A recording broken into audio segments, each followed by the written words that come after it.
এখানে বস, ঘরের মধ্যে কি করবি? ব্যাস এই তো ফটো সামনে, এটা তো ফটোই তুলতে চাই। সোমা এক জায়গায় রয়েছে, পাপান দৌড়াচ্ছে। সোমা আজা। পাপান দৌড়াবে? হ্যাঁ পাপান দৌড়াচ্ছে তো।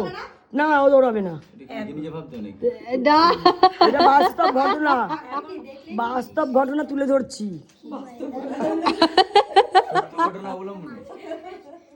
সোমা এক জায়গায় খাড়া রয় না, দাঁড়িয়েই আছে। আমার বাড়ির লোক তোমাকে সাপোর্ট করে কেন? এখন তো ওকেই করবে। রাত্রি মাও বলছিলি শ্বশুর বাড়ির লোক আসলে তো তখন আমাকে তিনবার হবে, তখন জামাই আদর হবে।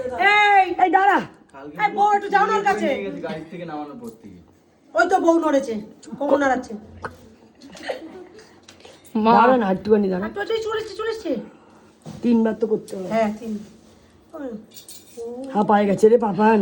আর বৌদি বলছে দাঁড়া। আংটি কেনা হয়েছে তোমার বাড়িতে? কোনো সময় তো হয়নি কিছুই।